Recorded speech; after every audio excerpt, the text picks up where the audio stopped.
Okay, quiet on the set, everybody. Stand by. Roll camera. Speed. Roll sound. Speed. Mark it. And cue talent.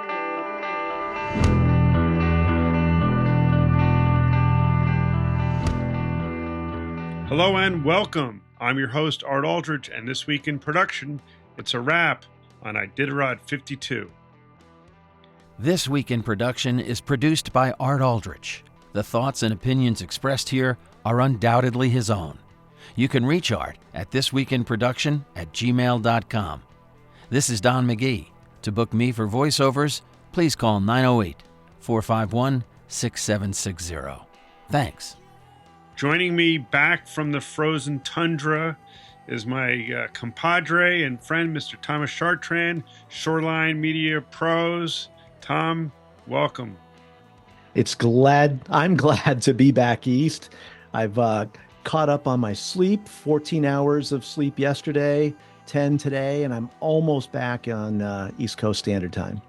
Well, welcome home. It was a journey in many ways, as it always Absolutely. is. It's Iditarod, and it wouldn't be Iditarod without some trials and some tribulations, but always. It's just overcoming them, and we always do. We do. And then it's just good when it's over. A cause for celebration, right? It is. Right here. It is. I'm going to raise a little glass today to you. I'm raising my pantalones in your direction. Oh, pantalones. Añejo. Yes. Okay. Enjoying it. The Matthew McConaughey tequila. It's tasty, a little sweet, but additive free. I'm going to show this. This is my new fave, Arte Gnome 1414 Repo.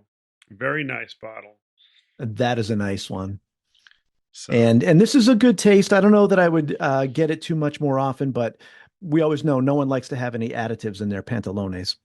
Is that an additive in your pantalones, or are you just happy to see me? Exactly. I'm just happy to be home. So no discussion of Iditarod would be complete without revisiting last year's predicament. Yes. And last year, as with every year, but last year we had some challenges. Have to? Well, I always start the planning for the current race by looking at what went right and what went wrong the year before. Right. And there were some things that, went pretty well last year, but there were a lot of things that were a disaster. And some of those things were, the internet connectivity, especially in Nome, the audio in Nome, which we were relying on the city of Nome's audio system to deliver to us. It just was a disaster. And I think in a general sense, last year, I got a little too complicated for the size of our crew and the size of our budget. I always try to do probably more than I need to or more than I should. And part of that is because everyone is like, well, it has to be top of the top, best of the best. And I always want to do my best, but there are limitations. And we had some problems with the IFB setup, which was very complex last year. I was running Dante networks. I was running TeamViewer screen sharing. We were sending audio back over SDI audio injectors and controlling the mix. And it was very complex. We didn't have a reliable internet connection, so that made it all the more right. Well, that complex. Was like really the nail in the coffin, is that we didn't get internet connectivity until hours before the show, and it prevented us from doing any setup because I couldn't see anything. I had no way to see what was happening. So those were the objectives to overcome for this year. And one of the things that I thought about doing was just simplifying, still doing a high quality production, but simplifying some of the componentry. Stepping back some of the complexity of it. Absolutely. Well, again, the mantra that I got from the Iditarod itself was we need to cut budget significantly. Hmm. and that manifested itself in a couple of ways. But like, how do you already cut a constrained budget? Well, you Right. probably have to cut heads, and if you're going to cut heads, then I'm going to have to cut how complex the show is going to be. All the things that we can do. Yeah, absolutely. Because last year I sent robotic cameras up. We had fiber, we we had networking, we had IFB setups. We had a lot of pieces. NDI video. We had Right, delays and not delays. right, right. And so Yeah, basically, out of all of the things that we deployed last year, I decided let me just get back to the basics. Let's try to strip back the complexity because we were going to have two less heads on the live right, streaming team, and I said let's try to rethink how we deploy this. So one of the things right. was to cut out the robotics, cut out the infrastructure to support the robotics, which is the fiber and the switches and the power supplies and all of that componentry. And I was still planning to use the Intinor systems, which are video encoders and decoders and routers and pieces that make the glue work.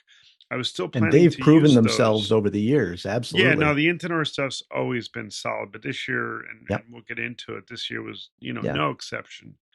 Yeah. But use the infrastructure that we had, still backhaul the camera feeds that we were producing for some of the broadcasts because there's no provision, there's no budget, there's no infrastructure in a lot of these venues.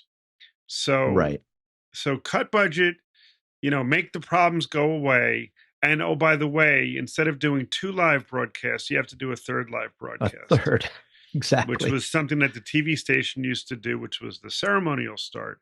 That was Right. now our responsibility, and no more money and no more people and no more time. And to compound that, less time for setup. We pushed a day forward. So we had less time to carry on our responsibilities of building cameras for the whole film crew, as well as prepping for an additional program to cover. Right. We really got into some just again trying to keep the budget down and trying to make it work. And I know Yeah. that we both have worked under many different situations where it's um, time and pressure and Deadlines. Yeah, deadlines and things like that. But it's always a little nerve wracking. absolutely. But we got through. We got there. All the gear arrived. We did our first live broadcast. Was the banquet, and the way that I got Right. around the robotics was I used the cameras that we were renting for the trail. The trail cameras were becoming some of the live streaming cameras for the broadcasts, which would And normally be the robos.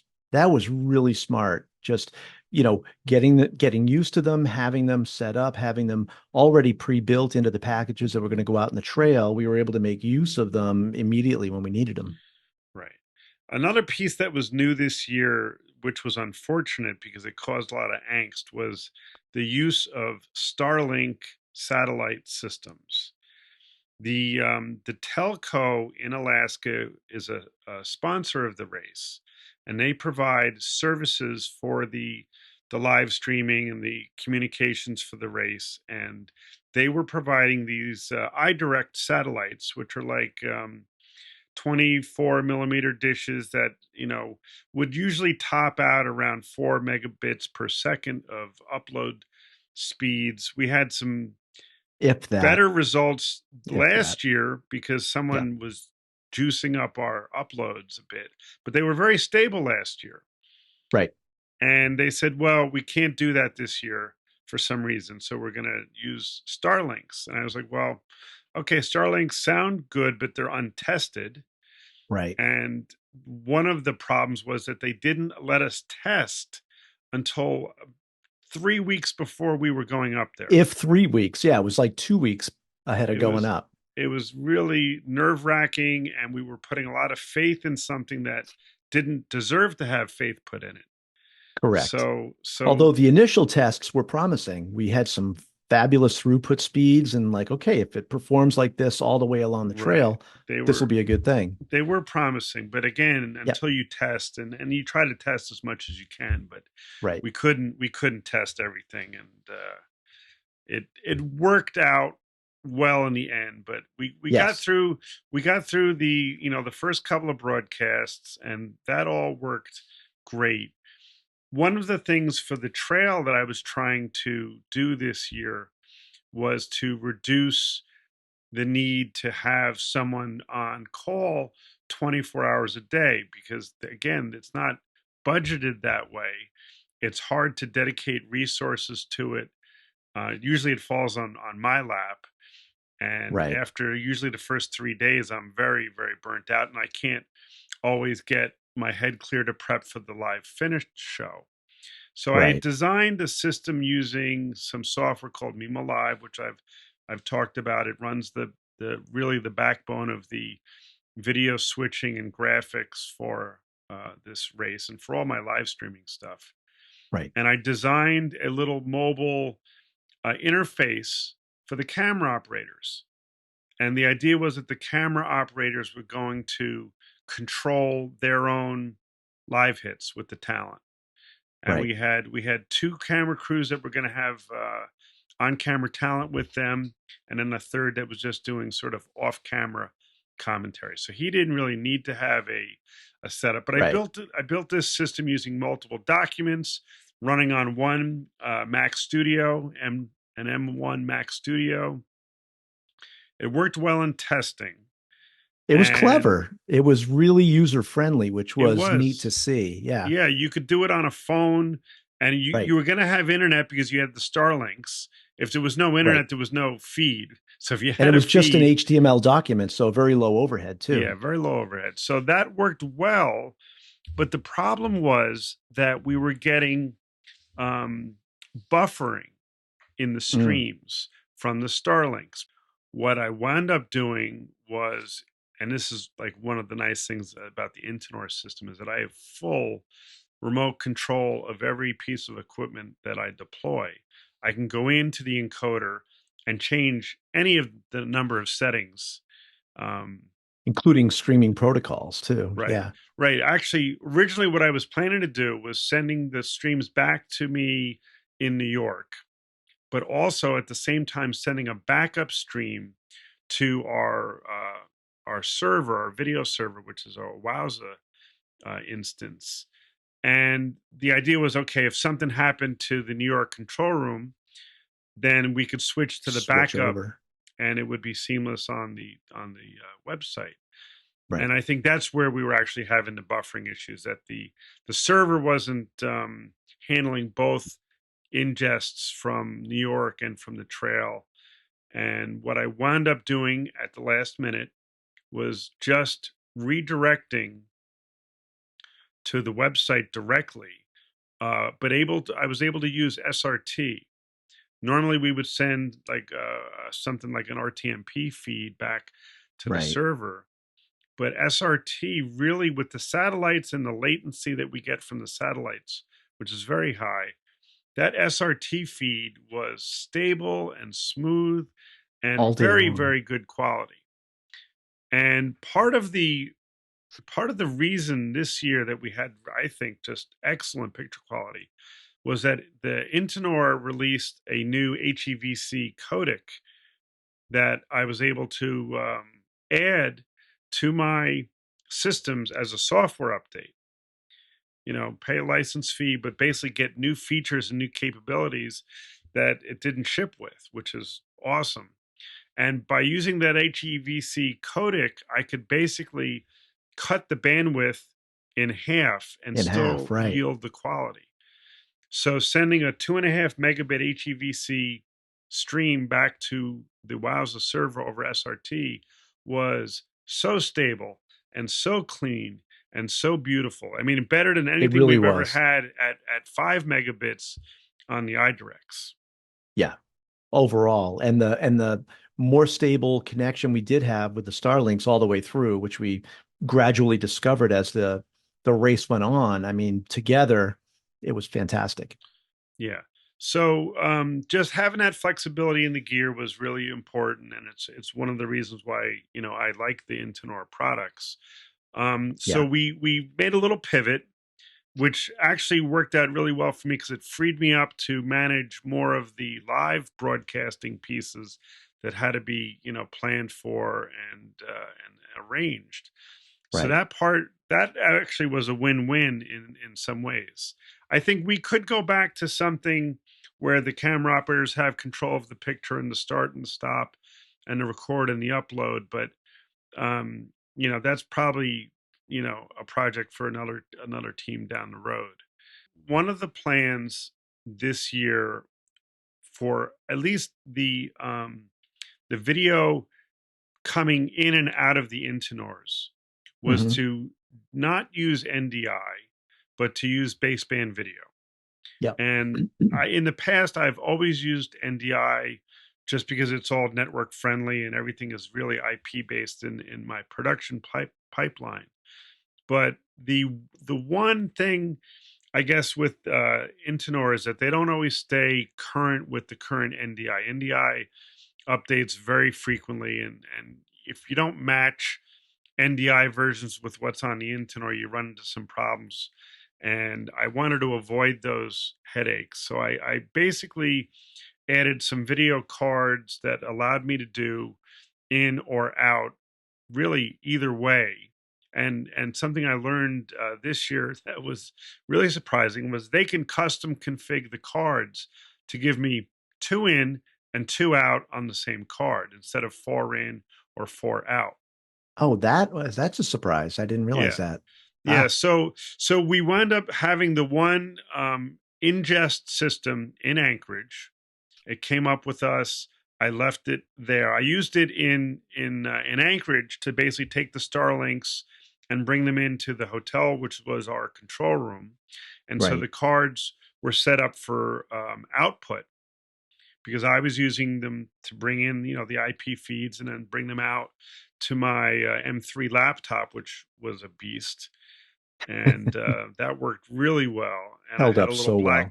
I had a Black Magic capture card, and I was bringing in the four feeds over SDI, switching them, streaming them back out through Mimo, and that was all great. But then when we got to Nome, and I was back in New York, that ingest system had to now accept feeds, so I had them switch it remotely to be four video ins, Right. and then on my system back in New York, I had them set the card to be four video outs. And then at the last minute, our broadcast partner in Alaska said, "Hey, we'd love a feed of the stream. Can you give us, we could send you an encoder if you want." I said, "Okay, send me an encoder and I'll, give you a connection and I'll send it back on SDI over the interwebs." But of course, they Now, didn't where do was that. that? I was going to say, did it make its way to New York or what? No, they never sent it. And they said, "Hey, can you Okay. just give us an SRT feed?" And I said, "Maybe, but the production software that I use, Mimo, does not support SRT output. Right. It doesn't have the ability to encode yet in SRT." So without getting overly complicated, I um, I said, "You know what? I can do this on the Intonor router. The Intonor router can take my program output over SDI and encode it as a SRT stream, and the TV station can pull it in." The Pull only that problem in. Right. was that I was using the four, You didn't have four. outputs of the card. Yeah. I needed one more, so I got them to flip one of the outputs to be an input, and I sent it back, and it was perfect.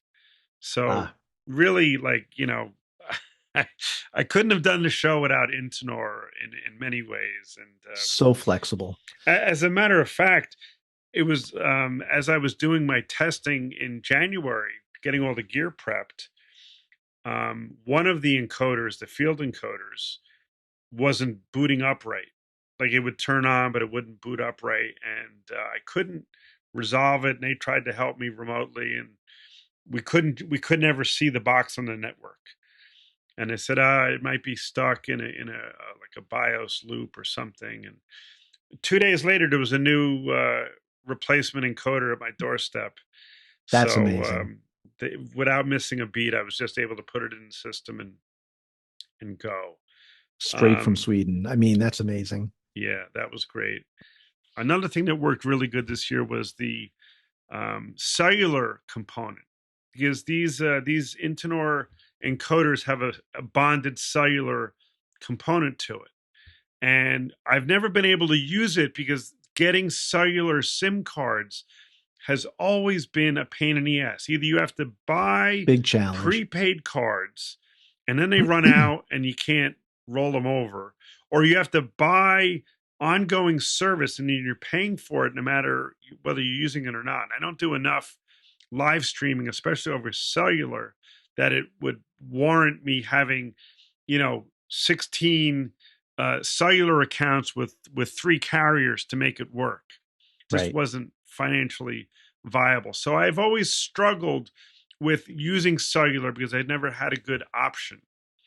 And I tried this. Especially in Alaska. Yeah.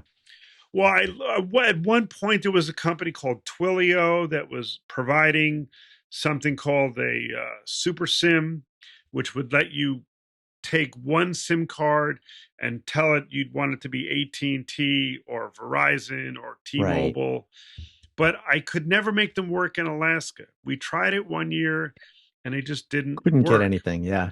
So flash forward to last year's NAB. I saw Teradek had announced this new thing called Teradek Data. And I was like, oh, that looks interesting. And it basically is SIM cards that will let you work with any carrier all over the world. And you register them with your Teradek core account, and then they bill you as you go. You can buy a certain amount of data, and then if you go over, it'll just keep working, and they'll bill you. So I was like, oh, this sounds better than what I had Promising. before, but we don't know if it's going to work in Alaska. But I did buy four cards and test them, and they worked great. And I said, okay, let me try it, and we'll run this as a backup in Anchorage, at least, where we do have at least two networks that we know of, AT&T Right. and Verizon, and we used it as a backup, and it worked great. I actually I worked think, in right. one. For in the ceremonial start, right, where we had some Yes, structural challenges with the Starlinks, and that ended up coming through, if I remember. right. The Starlinks are not very good if they don't have a wide. I would say they probably need a 50-foot radius of open space Right. to get, at least in Alaska, to get a shot to the sky. And we didn't Right. have that in Anchorage. And so one of the packs, which was by a tall building, was actually pulling cellular data in addition to the minimal Starlink that it was getting. So And it helped. Yeah. it did help. So Yeah. that actually worked really well too. We flipped over the cards. We got everything up to Nome. You were out on the trail. I actually sent my oldest son, 23-year-old son, up there to Sent help him you. blind out there. Yeah, he was working basically as like I was paying him, but the race wasn't paying him. But it was like, Right. he had been up with me in the summer. He was interested in going back. He just graduated. He's sort of between jobs. I said, perfect. You can go up. You can help Tom put together a broadcast. Because again, shorthanded. And, the race doesn't really realize what it takes to put on, you know, a production of this level. And even Right. trying to stay within a small confine, one person, it's too much. It's too There's just much too to many do. things happening. So he was such a big help getting the musher banquet at the finish started, helping us get gear together. It was really a bare bones crew on the live streaming and Oh, production no, side, live very, very, production. very small Yeah. crew, very small crew. So again, some of the things that I wanted to do to simplify the setup was minimize, what we're doing for IFB. We were just using Unity this time instead of Hmm. doing the Dante network and all that setup. We weren't doing as much with roll-in packages, although we were prepared for it. We didn't wind up Right. doing much. as great as everything was going, right, we just still ran into some problems in Nome. And Again, trying new things, right? well, it's lessons learned as Sure. always, right? Because if you're not learning, you're not you know Absolutely. you're not growing.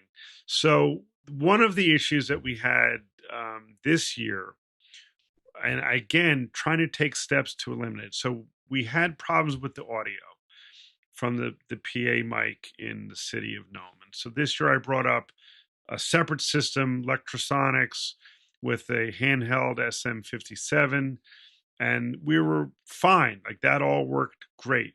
Right. But as a backup to that system, I put new cameras on the arch that had microphones.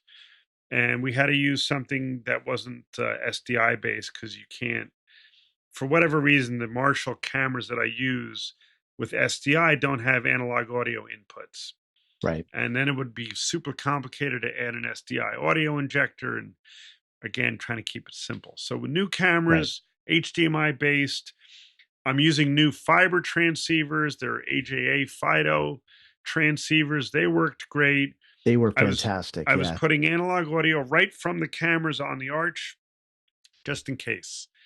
Yep. Just in case we lost the mic at any point during the week that it's being used, we would We at have least some had audio. some live. Yeah. Right, because no one wants to be on the other end of a phone call saying there's no audio on the finish and the fans are Where upset. is it? Yeah.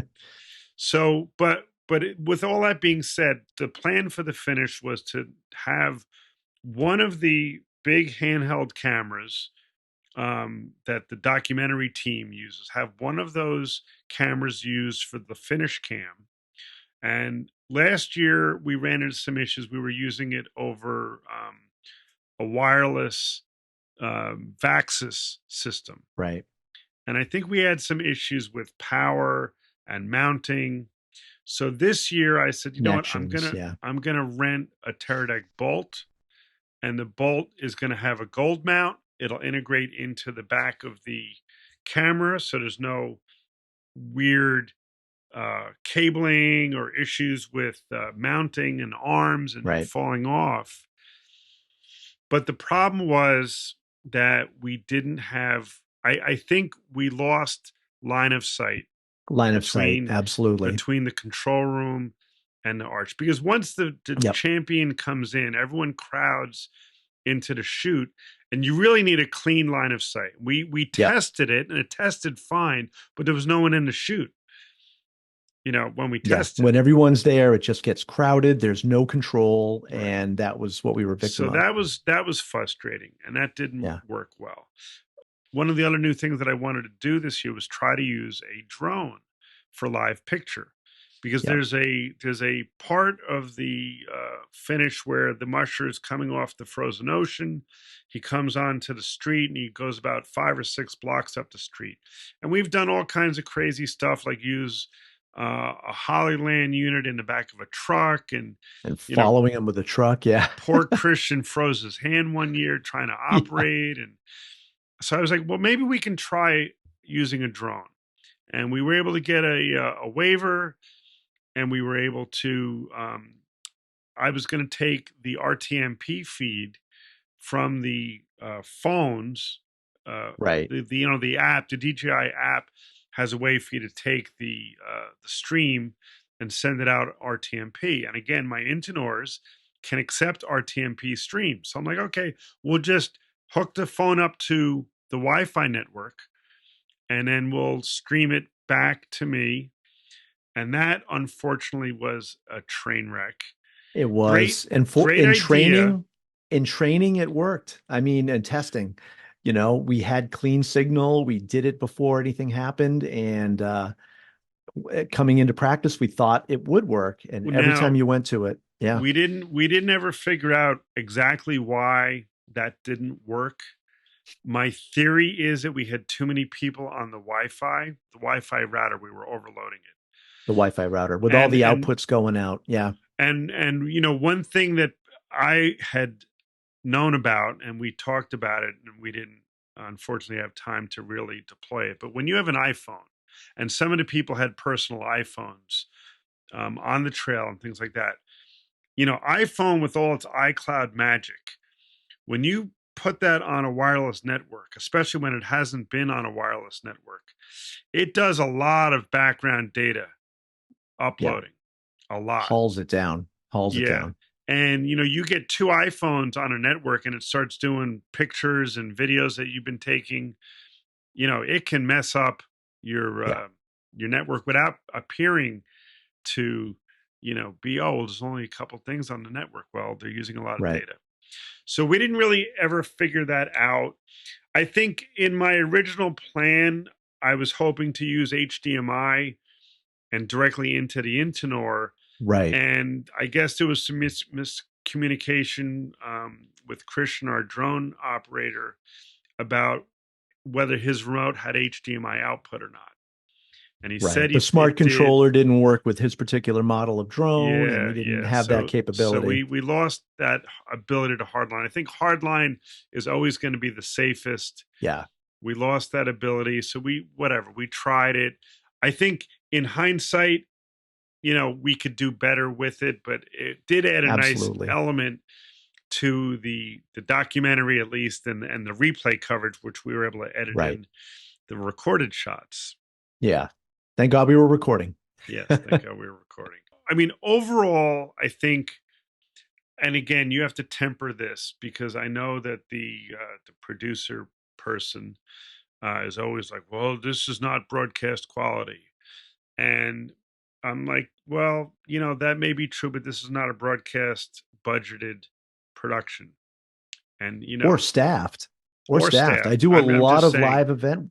I do a yeah. lot of live event work, and we're dealing with 2 and 3 people doing a job that typically is 8 or 9. Oh yeah, yeah. So, Right. it all has to be tempered. And I think Yep. the temperament this year, the fan base was happy because they could hear the So audio. happy. The audio was clear. The pictures again weren't great because we kept losing. Every time I would try to cut to a camera, it would either be the Teradek would be out of line of sight and it would fail, or I'd cut to the drone and the drone would fail. So that part of it was unfortunate, but we had enough, working that we could still, make a show that kept the fans happy. The fans were happy, and that was a huge thing this year. Yeah, They were ecstatic all the way from the start to the finish. right. And so that's a win right there. Right. That was a win. And Yeah. after the big champ show, we take down, a lot of the big infrastructure, but we leave these two cameras at stream for another, week or so. And those were really solid. The audio was good, the picture was good. We didn't get any blinking this year. I think we've None. had problems with the transceivers in the past where they would get Right. too cold and they wouldn't work. The Fido was unstoppable. Yeah, They the were great. Fido was great, and we used Mimo up in Nome to composite that and send it out, and all that worked great. And then the last piece of the banquet, again, last year, if you remember, no one was staying for the banquet. Right. It was a budget thing.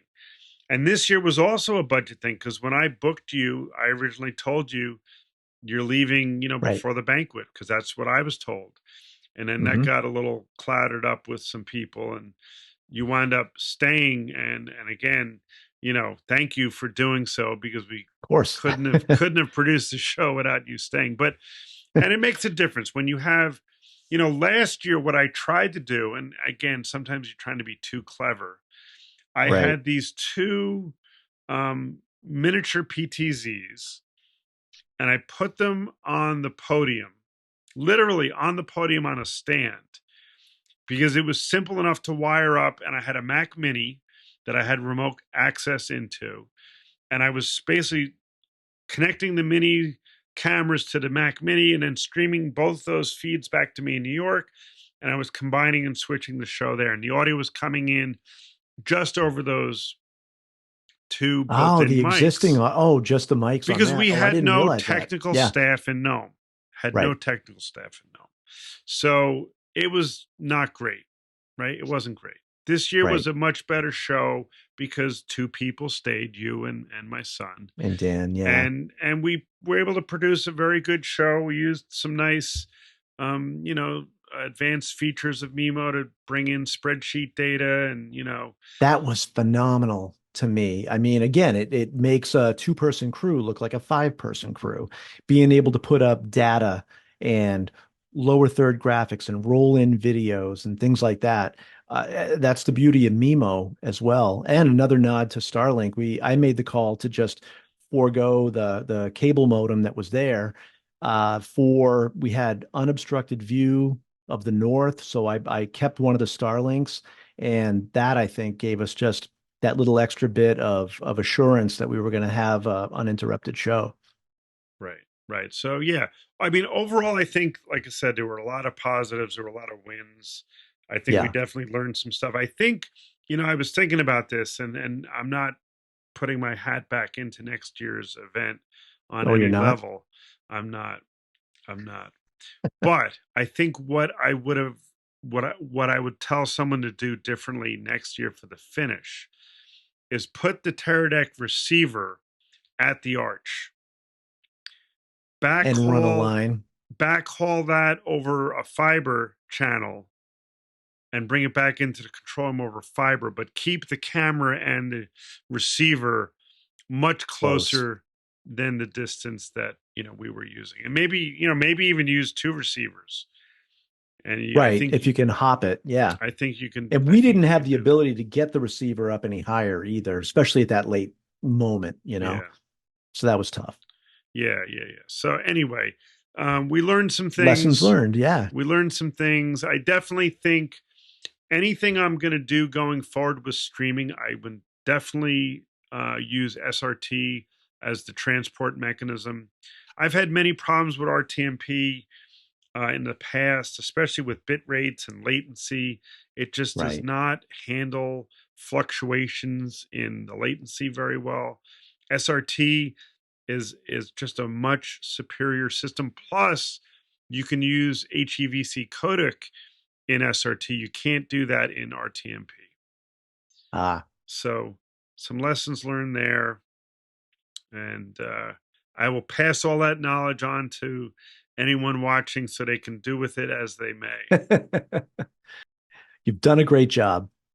Any you were out on the trail, you were in the weeds, as they say, with a lot of the show. Anything on your end that you want to talk about? For all the trials and tribulations we went through last year, besides some of those new things that didn't work out the way we expected, I thought it was a really positive year, and I think a lot of that had to do with what we had going on the homepage where you were going direct to the website. We made it easy to upload the videos and get the live things out there. And the Starlink, I really think that was a huge part of the success of this year's live element. So that was a stressor that didn't carry all the way to Nome, and that was a really good part of the event. Yeah, the Star we should say this. The Starlinks were built by a satellite vendor to the telecom. Yeah, And I think that SGV. SVG, and I think they're all over the country. I'm not sure. I don't think they're just in Alaska, but they built these Right. custom Pelican 1690 cases, and it had some other electronics in it. Had a bigger dish, had a bigger router, it had a switch, Yeah, and it was an enterprise model as opposed to the RV. So it had a different class of connection and priority in right, the data transfer. right, right. And I think aside from the fact that it was heavier and you guys had to fly with it in small planes, I think Yeah. going forward, Starlink could be a viable option as at least backup internet or primary internet if you can't get anything where you are. But Absolutely. worked pretty well. Yeah, it was great. I Iditarod can't. 52. Cheers to that. Cheers to that. I can't say enough about the job that you did, and the amount of things I had to put on your plate to do. Now we did it, and we've done it in the past, and it's what it was. It came together. So yeah, cheers All to right, on to the next adventure. you. Exactly. Cheers. Cheers. That's a wrap on this week in production. I don't know when the next episode will be. This has been quite a while since the last TWIP episode, but I'm really at a point now where it's, I'm repeating same topics and things. So I'm only really doing There's special. some more adventures coming up. I'm sure there'll be a few things. There are, but I'm saving special things for the podcast, not just there you rinse go. and repeat.